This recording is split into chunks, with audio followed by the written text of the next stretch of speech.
외국인보다 싸게 살 수 있는 그런 종목은 무엇인지 살펴보도록 하겠습니다.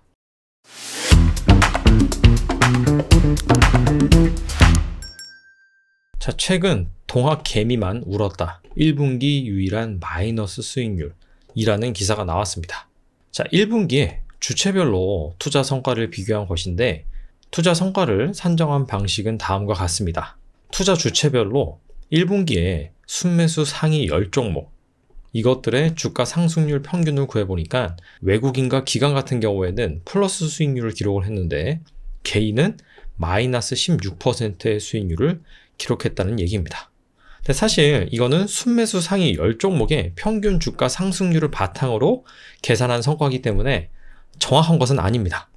그럼에도 개인이 가장 부진했다는 것은 사실인 것 같네요. 안타까운 일이긴 한데 반대로 기관과 외국인은 앞선 정보력으로 개인 대비 양호한 수익률을 거두고 있는 것은 팩트죠. 그런 차원에서 기관과 외국인이 사들이는 주식은 참고할 만한데요. 특히 국내 증시를 좌지우지하고 있는 외국인의 수급이 무엇보다도 중요하겠죠. 최근 외국인은 아시다시피 국내 시장에서 연일 순매도를 지속하고 있는데 그럼에도 외국인이 꾸준히 사들이고 있는 주식은 무엇인지 추가로 외국인이 아무리 투자를 잘한다 라고 하더라도 분명히 물린 종목이 있습니다. 그래서 최근에 외국인이 사들인 주식 중에서 외국인 매수가보다 싼 종목은 또 무엇이 있는지 알아보도록 하겠습니다. 지난주 외국인의 순매수 상위 업종입니다. 코스피와 코스닥 두 시장으로 나눠서 한번 산정을 해봤는데요. 참고로 이 업종 같은 경우에는 지난주 양시장별 외국인이 많이 사들인 순매수 상위 30 종목을 가지고 이렇게 섹터 분류를 해봤습니다. 먼저 코스피 한번 살펴보겠습니다. 결론부터 말씀드리면 외국인은 코스피 시장에서 에너지와 관련주, 금리 상승 수혜주를 주로 사들였다라고 볼 수가 있습니다. 먼저 에너지 관련주입니다. 가장 많이 사들인 섹터가 조선과 기자재죠. 근데 사실 이 코스피 상장 종목 중에서 조선과 기자재에 해당되는 종목들은 그렇게 많지가 않습니다. 그럼에도 불구하고 코스피 순매수 종목 상위 30개 중에서 조선 관련주를 가장 많이 샀다. 아시다시피 지정학적 리스크가 부각이 되면서 원자재 가격이 상당히 많이 오르고 있어요. 그 중에서 단연 탑이 국제 유가, 천연가스 이런 것들이죠. 유럽이 이 러시아로부터 천연가스의 40% 정도를 수입을 합니다. 근데 이번 전쟁 이슈로 인해서 이제 러시아산 천연가스 수입량을 장기적으로 줄이겠다. 그 얘기는 무슨 얘기냐? 이제부터 천연가스를 육로로 조달하는 것이 아니라 해로, 즉 해상 운송으로 조달하겠다. 그런 얘기입니다. 이렇게 천연가스 해상 운송 수요가 늘다 보면은 당연히 이 LNG선 발주가 늘 수밖에 없습니다. 아시다시피 국내 조선 업체들이 이 LNG선 분야에서는 중국보다 훨씬 앞서 있습니다. 그래서 이런 조선 관련주가 부각을 받고 있다라고 볼 수가 있고요. 추가적으로 최근에 이 수주 관련 이슈가 계속해서 나오고 있죠.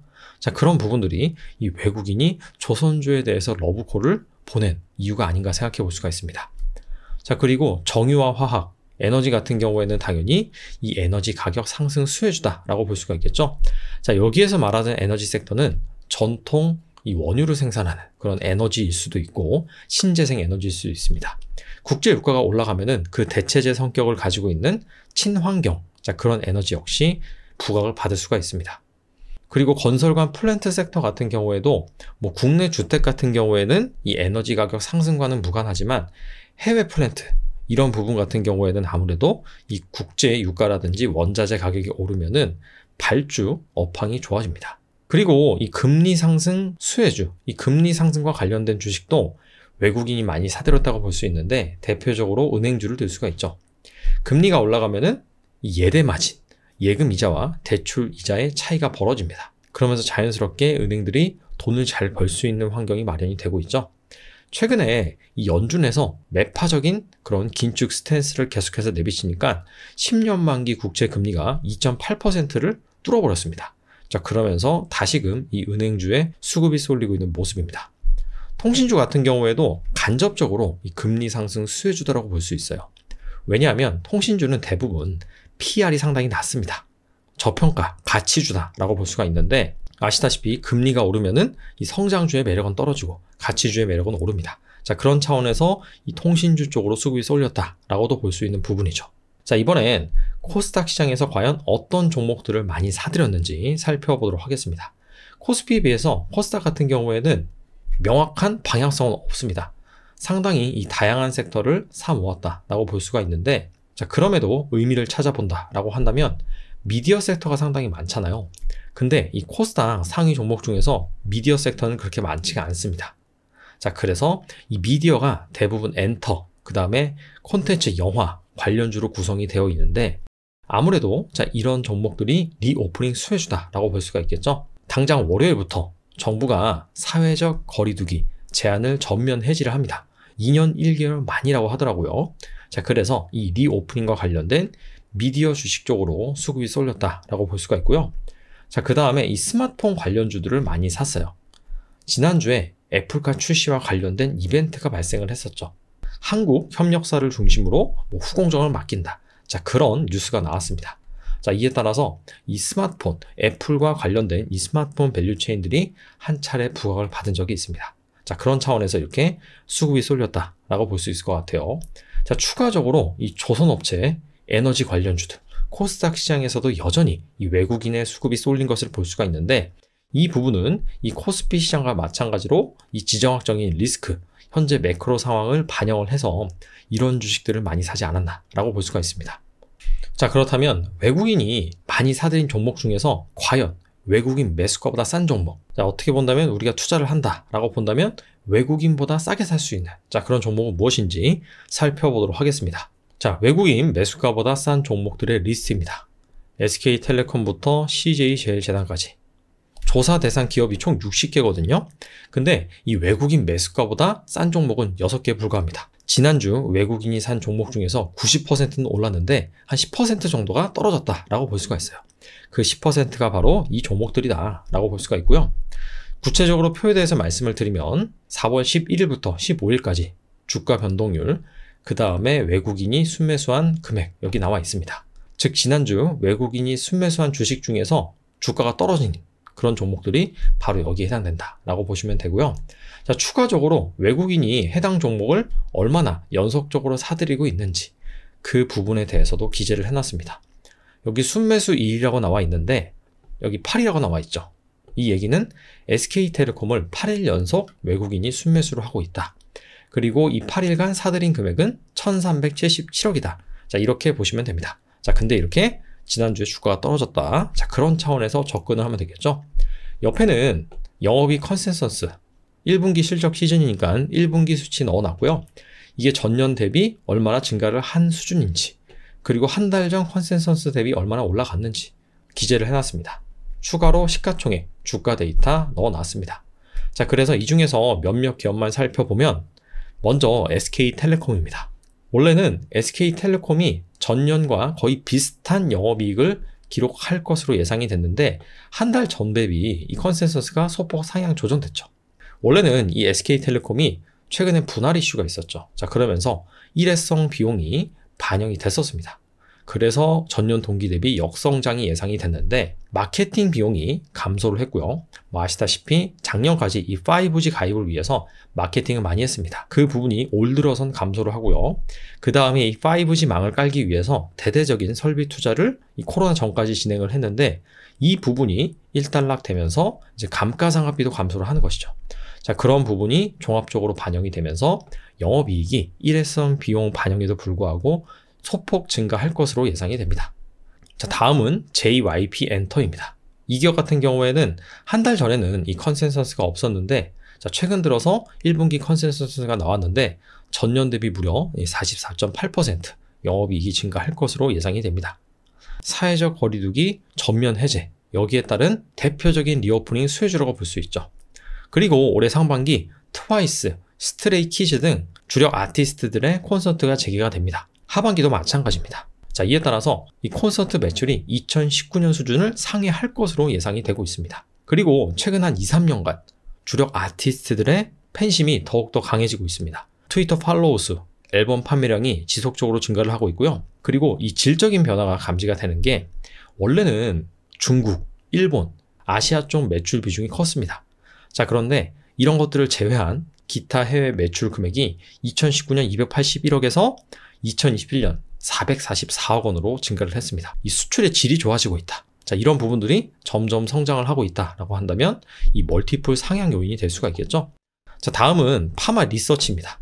이 기업은 어찌 보면 좀 생소할 수 있다라고 볼 수가 있는데 전년 동기 대비 영업이익이 23% 정도 증가할 것으로 예상이 되고 있습니다. 스킨 부스터, 리쥬란을 주력으로 판매하는 업체인데요. 피부 개선에 도움을 주는 다양한 유효 성분을 피부 진피층에 직접 주사를 하는 그런 제품입니다. 대표적으로 이 미용 관련된 제품 중에서는 보톡스, 필러 이런 것들이 있죠. 근데 보톡스는 근육을 마비시켜서 미용 효과를 발생시키고요. 필러 같은 경우에는 히알루론산을 넣어서 인공적으로 부풀리는 그런 역할을 합니다. 근데 이 리쥬란 같은 경우에는 근본적으로 피부를 개선하는 그런 효과를 가지고 있습니다. 그리고 최근에 업그레이드된 제품을 출시를 했습니다. 리쥬란 HB 플러스라는 제품인데 이게 이 주사할 때 통증을 상당히 완화시켜 준다고 합니다. 그래서 이런 부분들이 종합적으로 이 파마 리서치의 실적을 개선시킬 것으로 예상을 하고 있고요. 여기도 위드 코로나 수혜주입니다. 이 마스크를 본격적으로 벗기 시작한다. 당연히 미용에 좀 더 신경을 쓰겠죠. 개인적인 생각으로는 화장품보다는 이러한 의료기기 관련주들이 더 낫지 않을까 생각을 해요. 화장품 같은 경우에는 아무래도 이 중국 모멘텀이 점점 약해지고 있기 때문이죠. 앞서서 외국인 매수가보다 싼 종목에 대해서 알아봤는데 이번에는 외국인 매수가와 좀 비슷한 종목, 여기에 대해서 좀 살펴보겠습니다. 기업은행부터 LG U+까지 존재를 하는데요. 자, 이 종목들을 선정한 기준은 지난주 주가 등락률이 2% 미만입니다. 자, 이 중에서도 한 두 종목만 살펴보겠습니다. 먼저 코스모 신소재입니다. 원래는 MLCC, 적층 세라믹 컨덴서, 전자기기의 핵심 부품 이런 것들을 만드는 기업이었는데 다른 사업 부문에서는 점점 2차전지 양극재 사업을 키우고 있습니다. 현재는 삼성 SDI와 주로 거래를 하고 있는데요. 이 양극재를 생산하는데 필수 소재가 전구체입니다.